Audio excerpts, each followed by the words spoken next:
নমস্কার বন্ধুরা, অনেকদিন পরে আবারও হাজির হয়েছি জনপ্রিয় ধারাবাহিক শুভ বিবাহ সিরিয়ালের পর্ব নিয়ে।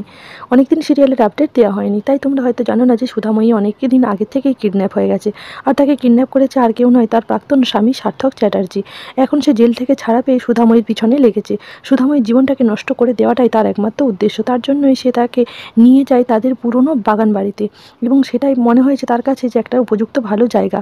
এইদিকে সুধাময়ীকে ঘরবন্দি করে রাখার পরে সুধাময়ীকে চাই সে বিয়ে করতে, এবং বিয়ে করে যে তাকে সুখে রাখবে সেটা নয়, বিয়ে করবে এবং তার উপর অত্যাচার করবে। সার্থক চ্যাটার্জি তাদের বিয়ের পর যে ব্যাঙ্গালোরে ঘটনা ঘটেছিল তারই রিপিটেশন করে।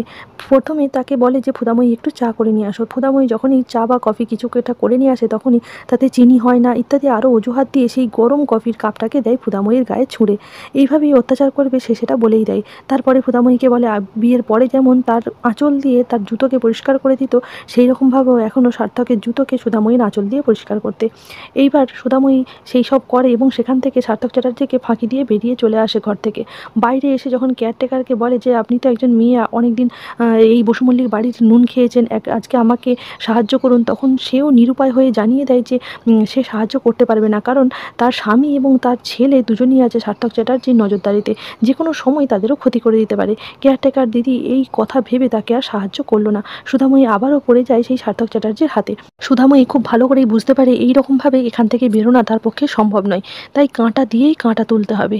তাই নিজে সেফটি রাখার জন্য একটা কিচেন থেকে ছুরি নিয়ে তার সঙ্গে করে রাখে। এইবার সেই সার্থকের গার্লফ্রেন্ড ফুহিনা আসে সেখানে, এবং ফুহিনা বলে সার্থকের সাথে তার বিয়ে হবে, তাই তাকে একটা লাল বেনারসি পরে সেজে থাকতে।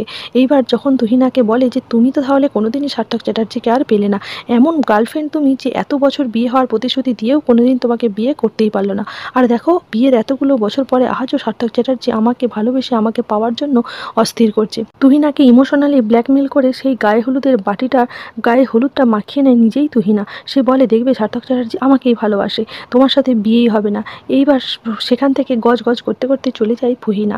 এইদিকে সুধাময়ী বিয়ের সাজে রেডি হয়ে থাকে, আর ফুহিনাও ফুঁসতে থাকে যে সে সার্থক চ্যাটার্জি শুধু তাকে ব্যবহারই করে যাবে, কোনোদিন বিয়ে করতে পারবে না এইসব ভেবে। এইদিকে বসুমল্লিক বাড়িতে ফুদার জেঠিমা, বৌদি, ডলি এবং তার ভাই, তারা চারজনই উপস্থিত হয়। উপস্থিত হয়ে থেকেই তারা শুধুমাত্র সেই বসুমল্লিক বাড়ির বৌমা খোয়া গেছে তাদের পাশে দাঁড়ানোই তাদের প্রধান উদ্দেশ্য, এটা ভেবেই সেখানে থাকে।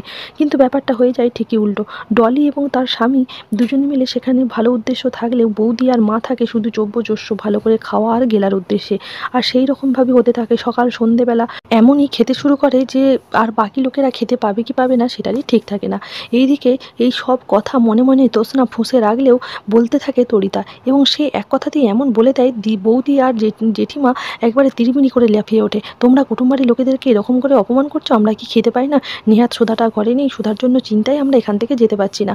এইদিকে তার আগের রাত্রিরেই বৌদি হঠাৎ করে কিছু জিনিস বসুমল্লিক বাড়ি থেকে সরিয়ে নেবে বলে প্ল্যান করে, এবং সেই মতো সরিয়েও নেয়, কিন্তু দেখে নেয় ফরিদা যদিও অত কিছু বুঝতে পারে না, তাকে ভুলভাল কথা বলে বুঝিয়ে চলে আসে বৌদি। এইদিকে তেজ বসুমল্লিক, ফমুদ্দুর এবং ঝিনুক তারা তিনজনে মিলে সুধাকে খোঁজার জন্য প্রাণ জান লাগিয়ে দেয়, এবং পুলিশ অফিসারকে সবসময় সঙ্গে নিয়ে তারা এপান্ত থেকে ওপান্ত ফুদাময়ীর খোঁজ করতে থাকে।